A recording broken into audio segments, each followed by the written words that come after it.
pounding on Vivian's door cut through the peaceful evening like a thunderclap. She froze, Sophia's tiny sleeper halfway zipped, recognizing the desperate rhythm of those knocks. Couldn't be. Not after a year of silence. Securing her 4-month-old daughter in her crib, Vivian moved cautiously toward the door. Through the peephole, she saw him, Marcus Donovan, the polished CEO who'd once commanded boardrooms with unwavering confidence, now standing drenched in the November rain, his expensive suit clinging to his frame, his eyes haunted by something she'd never seen before. She opened the door just enough to block the entrance, her voice as cold as the Chicago wind whipping around him. "What are you doing here, Marcus?" "Vivian, please." His voice cracked, nothing like the controlled tone that had dismissed her pregnancy a year ago. "I need to see her. Just once. You had your chance to be a father when I told you I was pregnant. You chose your company instead. Have you ever had someone walk away when you needed them most, only to return when it was convenient for them? How do you decide if someone deserves a second chance after they've broken your trust completely?" When Millionaire CEO Marcus Donovan rejected Vivian's pregnancy and offered her a check to handle the problem, she walked away with her dignity intact. Now, 1 year later, he's at her doorstep begging to meet the daughter he never wanted. But what Vivian doesn't know is that something catastrophic has changed him forever. Will she let the man who broke her heart meet their daughter? And what devastating secret is he hiding that could change everything she thought she knew about him? 5 minutes, Vivian finally said, stepping back to let Marcus enter her apartment. "That's all you get. And keep your voice down. Sophia is almost asleep." The name Sophia seemed to hit Marcus physically. He flinched, then stepped inside, water dripping from his coat onto the hardwood floor. In the warm light of her living room, Vivian could see him clearly for the first time. The man before her was a shadow of the commanding presence she remembered. His cheeks were hollow, dark circles underlined his eyes, and the confident posture that had once drawn her to him across a crowded charity gala was gone. "You look," he began, his eyes taking in her appearance, "like a woman who just spent 12 hours juggling a gallery opening and a teething baby." Vivian crossed her arms, refusing to make this easy for him. "What do you want, Marcus? Your wedding to Isabel must be, 3 weeks away now? Shouldn't you be at a rehearsal dinner or finalizing prenuptial agreements?" Something flashed in his eyes. Pain, perhaps, or shame. "The wedding is off. Has been for months." Vivian hadn't expected that. She deliberately avoided news about Marcus, asking friends not to update her on his life, removing herself from social circles where his name might arise. "I'm sorry to hear that," she said automatically, the polite response ingrained by years of social conditioning. "Are you?" His gaze was penetrating, searching for something in her expression. "What do you want?" she repeated, unwilling to be drawn into whatever game he was playing. Marcus ran a hand through his damp hair, a gesture of frustration she remembered well. "I want to meet my daughter." The words hit Vivian like a physical blow. Of all the things she had imagined he might say, this hadn't been among them. "No," she replied immediately, instinctively. "Vivian." "No, Marcus. You don't get to walk away from her existence, ignore us for months, and then just decide you're interested. That's not how this works. I know I have no right to ask." His voice dropped, the controlled CEO persona slipping to reveal something raw underneath. "I know I handled everything wrong, but please just let me see her. Once." "Why now?" Vivian demanded, anger rising to protect the hurt beneath. "What's changed?" Marcus moved to the window, looking out at the Chicago skyline for a long moment before turning back to her. "Everything's changed. I've changed. People don't change that fundamentally in 8 months, Marcus. They do when they realize they've made the biggest mistake of their lives." He took a step toward her, stopping when she tensed. "When I told you I couldn't be a father, I believed it. I was so focused on Pinnacle, on my plans, that I couldn't see anything else. Then you walked away, and I thought I could just continue as before. So you got engaged," Vivian said flatly. "A business arrangement, essentially." His mouth twisted in self-disgust. Isabel's family has connections I needed for the European expansion. It made sense on paper. How romantic. It was never about romance. That's the point. Marcus's composure cracked further. What we had, what I threw away, that was real. And I've spent every day since regretting what I did. Vivian shook her head, unwilling to be swayed by words that came months too late. Your 5 minutes are up, Marcus. Please leave. Vivian, please. A soft cry from the nursery interrupted him. Sophia, disturbed by their voices perhaps, was awake and calling for her mother. Vivian moved immediately toward the sound, but Marcus's next words stopped her. Let me see her. Just once. Then I'll go if that's what you want. Vivian hesitated, torn between protecting Sophia from the man who had rejected her before birth and acknowledging that, regardless of his past actions, Marcus was her daughter's father. Sophia would someday have questions about him, would want to know who he was. Could Vivian honestly tell her she had denied him even a single meeting? Wait here, she said finally, her voice tight. Don't touch anything. In the nursery, Sophia had settled back to drowsiness, needing only a gentle touch and soft words to drift towards sleep again. Vivian stood over the crib, watching her daughter's peaceful face, her heart aching with the weight of the decision before her. What should I do, sweet girl? She whispered. He's your father, but he hurt us both so deeply. Sophia's eyes fluttered open briefly, unfocused and heavy with sleep, before closing again. Her tiny hand curled around Vivian's finger with instinctive trust. With a deep breath, Vivian made her decision. Lifting Sophia gently from the crib, she wrapped her in a soft blanket and carried her to the living room where Marcus waited, tension evident in every line of his body. He turned as they entered, and the expression that crossed his face at the sight of his daughter was unlike anything Vivian had ever seen from him. Wonder, pain, longing, and something that looked remarkably like love, all mingled together. This is Sophia, Vivian said quietly, holding her daughter securely. Sophia Grace Blackwood. Marcus stepped closer, his movements careful, reverent almost. She's beautiful, he whispered, his voice thick with emotion. She looks like you. She has your eyes, Vivian replied, the observation slipping out before she could stop it. And your hair. Marcus nodded, unable to speak for a moment as he gazed at the child he had rejected months ago. May I? He began, then faltered. Could I hold her? Vivian hesitated, protective instincts warring with the undeniable right of a father to hold his child at least once. Finally, she nodded, carefully transferring Sophia to Marcus's arms, showing him how to support her head and body.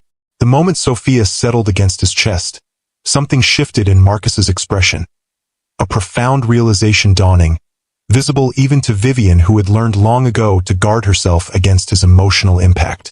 Hello, Sophia, he murmured, his voice gentler than Vivian had ever heard it. I'm your. He looked up at Vivian, uncertainty in his eyes. Her father, Vivian supplied, the words costing her. Biologically, at least. Marcus nodded, returning his gaze to Sophia, who was studying his face with the solemn curiosity of infancy. I'm your father, he repeated softly. And I'm so sorry I haven't been here. Sophia, unaware of the emotional complexity surrounding her, reached up a tiny hand toward Marcus's face. When her fingers touched his cheek, he closed his eyes briefly, visibly overwhelmed. Vivian watched this interaction with conflicting emotions. Anger at Marcus for appearing now, after months of absence. Fear that his presence would disrupt the life she had carefully built for herself and Sophia. And beneath it all, a treacherous whisper of what might have been if he had made a different choice 8 months ago. After a few minutes, Sophia began to fuss, turning her head toward Vivian with the unmistakable signals of hunger and fatigue. Marcus looked up, reluctance clear in his expression as he carefully handed the baby back.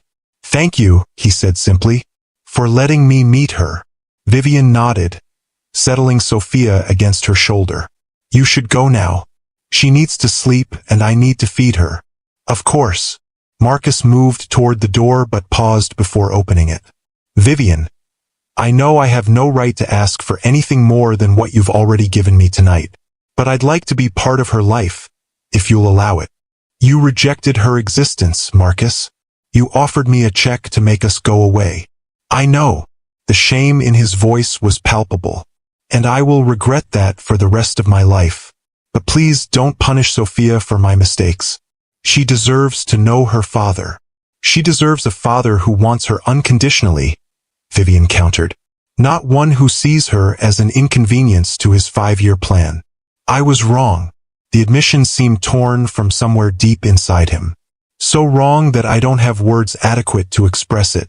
But I'm asking, begging, for a chance to prove that I can be the father she deserves. Sophia's fussing increased, her patience exhausted. Vivian bounced her gently, buying time as she considered Marcus's request. Part of her wanted to refuse outright, to protect both herself and Sophia from the pain Marcus could inflict if he changed his mind again. But another part, the part that had once loved this man, that recognized the genuine emotion in his eyes when he held their daughter, hesitated. I need to think about this, she said finally. This isn't just about you and me anymore. Every decision I make affects Sophia. I understand. Marcus opened the door, then turned back one last time. For what it's worth, Vivian, seeing you with her, seeing the mother you've become, I've never admired anyone more in my life. With that, he was gone, leaving Vivian standing in her living room, Sophia crying against her shoulder, and 1,000 conflicting emotions swirling through her heart. If you've ever had to make the difficult choice between protecting your heart and giving someone a second chance, hit that like button. And if you believe in standing in your worth even when it's difficult, subscribe to Timeless Love Tales for more stories of women finding their strength. The next morning, as weak winter sunlight filtered through her bedroom curtains, Vivian woke to a text message from an unknown number. Thank you for last night, for letting me meet Sophia. I meant what I said. I want to be part of her life, whatever that looks like. Marcus. She stared at the message for a long time, unsure how to respond or whether to respond at all. The events of the previous night felt almost dreamlike in the morning light. Marcus appearing at her door, the raw emotion in his eyes when he held Sophia, the vulnerability in his voice when he admitted he'd been wrong. As Vivian prepared Sophia's morning bottle, her mind replayed the encounter with Marcus. His appearance had unsettled something within her, reopening wounds she thought had healed and raising questions she had believed were settled. She called Elaine while Sophia contentedly kicked on her playmat, needing her friend's perspective. He just showed up at your door? Elaine's indignation was clear even through the phone. After 8 months of silence? Yes. Vivian shifted the phone to her other ear as she watched Sophia. And he wants to be part of her life now. What changed? Did his fiancée dump him?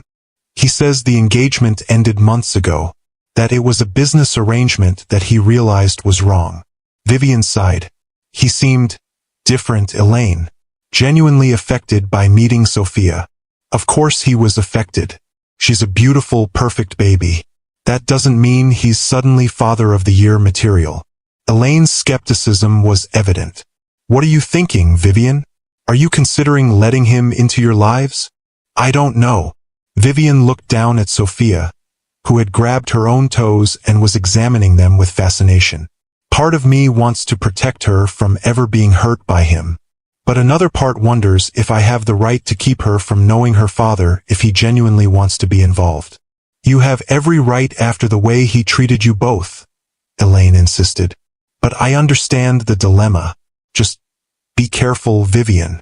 Protect your heart as well as hers. After hanging up, Vivian spent the morning playing with Sophia, trying to focus on the present moment rather than the complicated decisions that lay ahead. But Marcus's visit had stirred memories she'd worked hard to suppress. Memories of the day that had changed everything. 8 months earlier, Vivian had stared at the pregnancy test in her hand, the 2 pink lines unmistakable against the white background.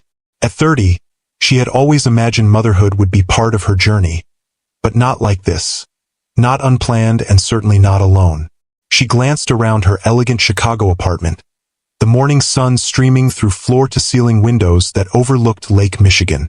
The space reflected her success as a renowned art curator, sophisticated, carefully curated, and distinctly hers.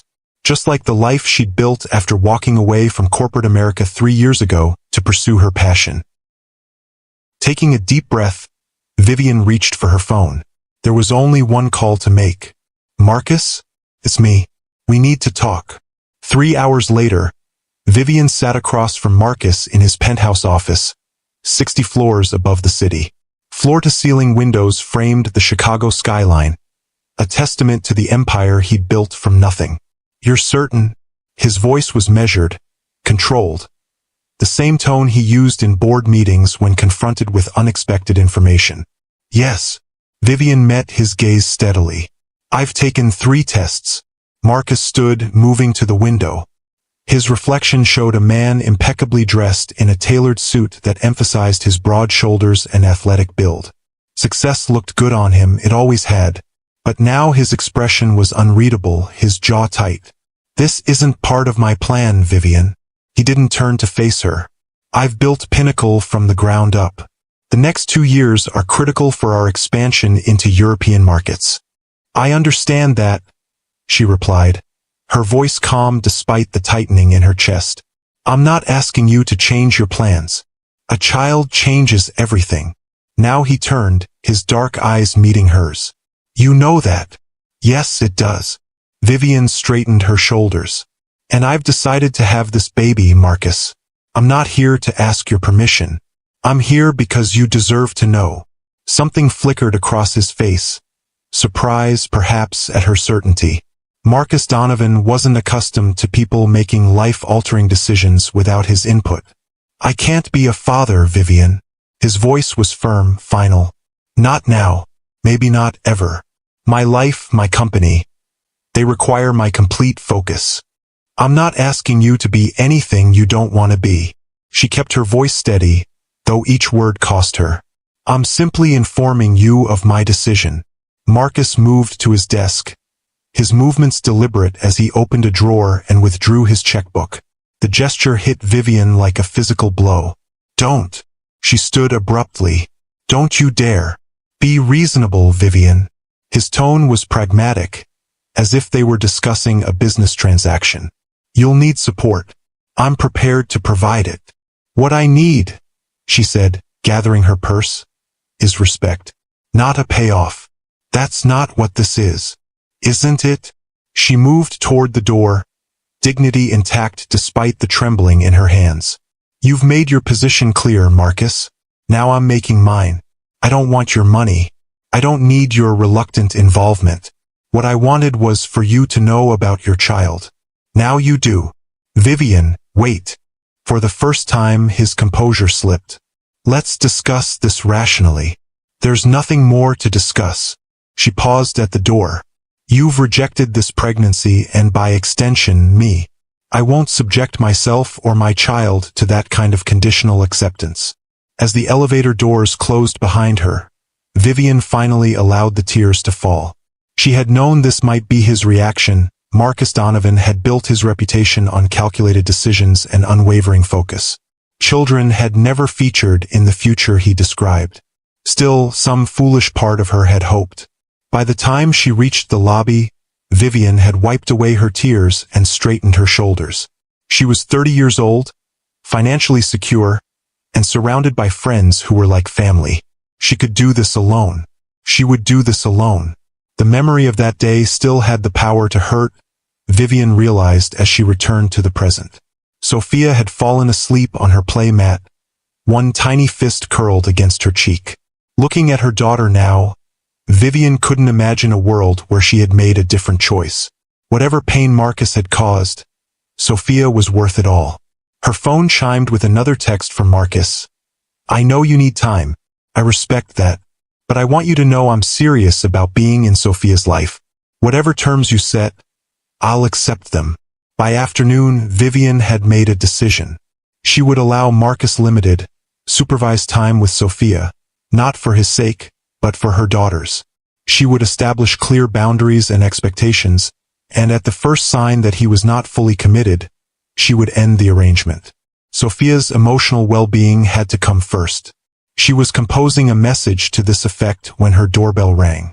Checking the peephole, she saw a delivery person holding an enormous basket. "Delivery for Vivian Blackwood," the young woman announced, handing over the elaborate arrangement. Inside the apartment, Vivian set the basket on her dining table and found the card nestled among baby books, soft toys, and what appeared to be a hand-carved wooden music box.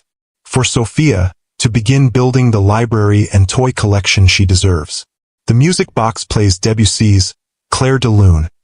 "I remember you saying it was your favorite piece to fall asleep to. I hope someday it might be hers as well. No pressure, no expectations. Just a father wanting to give something to his daughter. Marcus." Vivian sat down heavily, the card trembling in her fingers. The thoughtfulness of the gift caught her off guard. Not its extravagance, which was to be expected from a man of Marcus's wealth, but the personal touches that showed he had actually listened during their relationship, had remembered details about her that she herself had almost forgotten. The wooden music box was exquisite, clearly custom-made, with Sophia's name and birth date carved delicately into the lid. When Vivian opened it, the gentle notes of Clair de Lune filled the room, and Sophia, who had been fussing in her bouncer, immediately quieted, turning her head toward the sound. "You like that, don't you?" Vivian murmured, lifting her daughter and holding her close as the music played. "It was my favorite once, too." The moment crystallized something for Vivian, a recognition that regardless of her complicated feelings toward Marcus, he was Sophia's father, and if he was genuinely committed to being present in her life, Vivian needed to find a way to make that possible while protecting them both. She reached for her phone and typed a response to his earlier message. The basket arrived. "Thank you for the thoughtful gifts, especially the music box. If you're serious about being part of Sophia's life, we need to talk about what that looks like. Coffee tomorrow, 10 a.m., at Lakefront Cafe. Just you and me. We'll discuss ground rules before you see her again." His response came almost immediately. "I'll be there. Thank you, Vivian. More than I can express." The Lakefront Cafe was busy with the morning rush when Vivian arrived, Sophia securely strapped to her chest in a baby carrier. She debated leaving her daughter with Elaine for this meeting, but something had made her bring Sophia along. Perhaps a subconscious test of Marcus's reaction to the realities of parenthood, the noise and unpredictability of life with an infant. Marcus was already there, seated at a corner table with 2 cups of coffee. He stood when he saw them, his eyes immediately going to Sophia, who was awake and alert, taking in the colorful cafe environment. "You brought her," he said, surprise and pleasure evident in his voice. "She's part of this conversation," Vivian replied, settling into the chair he held for her. "And I wanted to see how you handle a public setting with a potentially fussy baby." Marcus nodded, accepting the test for what it was. "How do I help? Do you want me to hold her while you drink your coffee? Or is there something else she needs?" The question was so practical, so focused on Sophia's needs rather than his desire to hold her again, that Vivian felt a flicker of surprise. "I'm fine for now. She just ate and should be content for a while." They sat in awkward silence for a moment, the weight of their shared history and uncertain future hanging between them. Finally, Marcus spoke. "Thank you for meeting with me. I know you have every reason to shut me out completely. I'm here for Sophia," Vivian clarified. "She deserves to know her father if he's genuinely committed to being in her life. But I need to understand what changed, Marcus. 8 months ago, you couldn't get away from us fast enough. Now you're sending custom music boxes and begging to be involved. What happened?" Marcus took a deep breath, his hands wrapped around his coffee cup as if drawing strength from its warmth. "After you left my office that day, I told myself I'd made the rational decision, that I was being responsible by recognizing my limitations. But the truth is, I was a coward. That doesn't answer my question. I'm getting there." He met her gaze directly. 3 months after you left, the European expansion I was so focused on began to fall apart. The partners I'd been courting backed out at the last minute. The market shifted. Suddenly, everything I'd sacrificed for, including you and Sophia, was in jeopardy. Vivian raised an eyebrow. "So when your business plans failed, you decided a family might be nice after all?" "No. Marcus shook his head firmly. It wasn't that simple. The collapse of the deal was just the beginning. My mentor, Lawrence Harrington, the man who gave me my first investment opportunity, who'd been like a father to me, orchestrated the whole thing. He used information I'd shared with him in confidence to undermine the deal, then launched a hostile takeover attempt of Pinnacle. Why would he do that? Because I'd become exactly the kind of man he could manipulate. Someone so focused on success that I'd lost sight of what matters. Someone who would sacrifice anything and anyone for the next deal. Marcus's voice grew quieter. He told me, right before he made his move, that he'd been watching me become a man he couldn't respect. That the final straw was hearing how I'd handled your pregnancy. Sophia began to fuss slightly, and without thinking, Vivian adjusted her position, swaying gently in her seat. Marcus watched the natural movement with undisguised admiration. "You're amazing with her," he said softly. "Practice," Vivian replied. "Continue your story." The takeover attempt failed, but it cost me nearly everything to fight it. More importantly, it forced me to look at who I'd become. The man who could write a check to solve a pregnancy. The man who could get engaged to someone he didn't love for business connections. The man who had everything and nothing at the same time. So this is about your midlife crisis? Finding meaning after your business setback. This is about realizing that I threw away the only real thing in my life. Marcus leaned forward, his eyes intense. "I don't expect you to forgive me, Vivian. I don't even expect you to believe me right now. But I am asking for the chance to prove, through actions and not just words, that I can be the father Sophia deserves." Vivian studied him, looking for signs of the calculating businessman she'd known. The man who approached every situation with an angle, a strategy. Instead, she saw something new, a rawness, a humility that the old Marcus would have considered weakness. "If, and this is a big if, I allow you to be part of Sophia's life, there would be conditions," she said finally. "Non-negotiable ones. Name them. First, we start small. Short, supervised visits. No overnight stays until I'm completely confident in your commitment. Second, you respect my role as her primary parent. My decisions about her care, her schedule, her needs come first.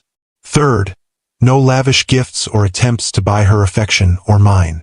Marcus nodded, accepting each condition without argument. "Anything else?" "Yes. At the first sign that you're losing interest or that your commitment is wavering, it's over. I won't have Sophia experience the pain of being abandoned twice." "I understand." Marcus hesitated, then added, "May I suggest something as well?" Vivian tensed slightly. "What?" "I'd like to contribute financially to Sophia's future. A trust fund for her education and security. Not as a way to buy involvement, but as a responsibility I should have assumed from the beginning. You would control it until she's of age." Vivian considered this. The practical part of her recognized that such security would benefit Sophia enormously. The protective part worried about strings attached. "I'll think about it," she said finally. "For now, let's start with the visits and see how those go." "That's fair." Marcus glanced at Sophia, who had dozed off against Vivian's chest. "When can I see her again?" "Saturday morning. My apartment. 10 to 11. Bring coffee but no gifts." A smile, genuine, without the practiced charm he'd once wielded so effectively, transformed Marcus's face. "I'll be there. Thank you, Vivian. I know I don't deserve this chance." "No, you don't," she agreed, rising carefully to avoid waking Sophia. "But she deserves to know her father. Don't make me regret this, Marcus." As she walked away, Vivian felt both uncertainty and a strange sense of peace. She had no idea if Marcus's transformation was genuine or lasting, but she had made the decision that felt right for Sophia. The rest would reveal itself with time. Have you ever had to rebuild your life from scratch like Vivian did?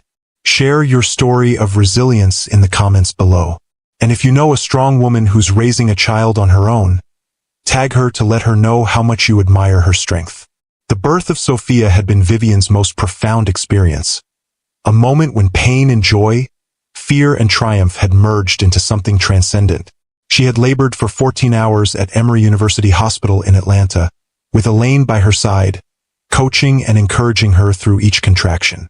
"You're doing beautifully," Elaine had whispered as Vivian entered the transition phase, the most intense part of labor. "She's almost here, Vivian. Your daughter is almost here." When Sophia finally emerged into the world at 8:17 p.m., her lusty cry filling the delivery room, Vivian had felt a love so overwhelming it seemed to physically expand her chest. The doctor placed the squirming, wet infant on her chest, and time seemed to stop as Vivian gazed down at her daughter. Tiny, pink, and absolutely perfect with a shock of dark hair like her father's. "Hello, Sophia," she had whispered, the name she had chosen months ago. "I'm your mom." Elaine, wiping away her own tears, had leaned in to see the baby. "She's magnificent, Vivian. Absolutely magnificent." In that moment, any lingering doubts about her decision to have this baby alone had vanished. Sophia was worth everything: the morning sickness, the career adjustments, the move to Atlanta, the absence of a partner. Looking at her daughter's perfect face, Vivian had known with absolute certainty that she had made the right choice. Later that night, when Elaine had gone to Vivian's apartment to rest and the hospital had quieted, Vivian lay in her bed with Sophia sleeping peacefully in the bassinet beside her. In the dim light, she studied her daughter's features, the curve of her cheek, the tiny perfect fingers, the unmistakable resemblance to Marcus in the shape of her brow. "We did it, little one," she whispered. "Just you and me. And that's how it's going to be." But even as she said the words, a small ache persisted in her heart. Not regret, exactly, but a wistfulness for what might have been if Marcus had made a different choice. If he had seen this miracle as something to embrace rather than avoid. The first months of motherhood had been a revelation to Vivian. Exhausting, exhilarating, and more emotionally complex than she had anticipated. Sophia was an easy baby by most standards, nursing well and sleeping in decent stretches, but the responsibility of being her daughter's entire world sometimes felt overwhelming. Elaine had stayed in Atlanta for 2 weeks after the birth, helping Vivian establish routines and gain confidence in her new role. When she returned to Chicago, the apartment had felt emptier, but Vivian found strength in the community she had built in Atlanta. Her colleagues at the museum who brought meals and offered childcare, the mothers group she joined that met weekly in Piedmont Park, the doula who checked in regularly. At 3 months, Vivian's assignment at the Atlanta Museum had come to an end, and she had faced a decision: return to Chicago or make Atlanta her permanent home. Chicago held her established career, her closest friends, the life she had built over years. But it also held Marcus, who at that time she believed was just weeks away from his December wedding to Isabel Mercer. "What do you think, sweet girl?" Vivian had asked Sophia one evening as they rocked in the nursery. "Should we go home to Chicago?" Sophia had gazed up at her with eyes that had lightened to a warm amber, so like her father's that sometimes it took Vivian's breath away. The baby had offered a gummy smile that melted Vivian's heart. "You're right," Vivian had decided. "We face things head-on in this family. Chicago it is." Now, as Vivian prepared for Marcus's first scheduled visit with Sophia, those memories of Atlanta felt both recent and distant. So much had changed in the short time since their return to Chicago, most significantly, Marcus's unexpected reappearance in their lives. Saturday morning arrived with a light snowfall that dusted Chicago's streets with white. Vivian had been up since dawn, not from Sophia's needs but from her own nervous energy. She'd cleaned the already tidy apartment, dressed Sophia in a sweet but not overly fancy outfit, and tried to calm the butterflies in her stomach. "This is for you," she told Sophia as she settled her daughter in her bouncer. "Not about me or my complicated feelings about your father." At precisely 10 o'clock, the doorbell rang. Marcus stood there with 2 coffee cups and a tentative smile, snowflakes melting in his dark hair. "Right on time," Vivian observed, accepting the coffee he offered.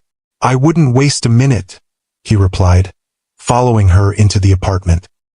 His eyes immediately sought Sophia, who was contentedly batting at the toys hanging from her bouncer. "Good morning, Sophia." To Vivian's surprise, he didn't immediately approach the baby, instead waiting for her cue. She appreciated this small sign of respect for her boundaries. "You can sit with her," Vivian said, gesturing to the floor near the bouncer. "She's usually happy in there for a while after breakfast." Marcus lowered himself to the floor, setting his coffee aside and focusing entirely on Sophia. "Hello there," he said softly. "Do you remember me? I'm your dad." Sophia regarded him solemnly for a moment before breaking into a gummy smile that transformed her face. Marcus looked up at Vivian with wonder. "She smiled at me," he said, sounding both surprised and deeply moved. "She's a friendly baby," Vivian replied, though she had to admit that Sophia's immediate positive response to Marcus was noteworthy. "She likes new faces." For the next hour, Vivian watched as Marcus interacted with their daughter. He seemed to have done his research, knowing how to engage a 4-month-old appropriately, offering toys within her reach, responding to her coos with animated expressions, respecting her cues when she needed a break from stimulation. When Sophia began to fuss, signaling the end of her happy awake time, Marcus looked to Vivian for guidance. "She's getting tired," Vivian explained. "She'll need a nap soon." "May I help you get her ready?" he asked. "Or would you prefer to handle it?" Again, Vivian was struck by his deference to her expertise as Sophia's mother. "You can come with us to the nursery. I'll show you her bedtime routine, though we'll keep it shorter for a nap." In the nursery, Vivian demonstrated how she prepared Sophia for sleep. A fresh diaper, a sleep sack, a few minutes of gentle rocking while singing softly. To her surprise, Marcus began to hum along with the lullaby she chose, his deep voice harmonizing with hers. "My mother used to sing that to me," he explained when he caught Vivian's questioning look. "It's one of the few clear memories I have of her." Vivian hadn't known this, that Marcus had lost his mother at a young age. It was a piece of his history he'd never shared during their relationship, and it made her wonder what other parts of himself he had kept hidden.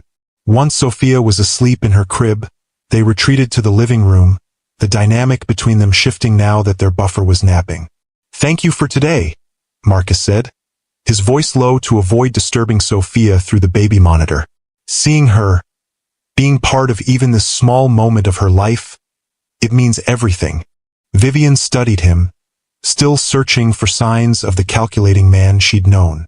"You were good with her, better than I expected. I've been reading everything I can find about infant development," he admitted, "and watching probably too many parenting videos online. I wanted to be prepared." The image of Marcus Donovan, the ruthless CEO who had built a financial empire, studying baby books and watching parenting tutorials was so incongruous that Vivian almost smiled. "One visit doesn't make you a father," she said instead, keeping her tone measured. "It's the consistency that matters. Being there day after day, through tantrums and illnesses and ordinary moments." "I know." Marcus met her gaze directly. "And I'm prepared for all of it. The good, the challenging, the mundane. I want the whole experience of being her father, not just the Instagram-worthy moments." "We'll see," Vivian replied, unwilling to fully trust his commitment yet. "Same time next Saturday? I'll be here." He rose to leave, then hesitated. "Vivian, there's something else I'd like to discuss, but not today.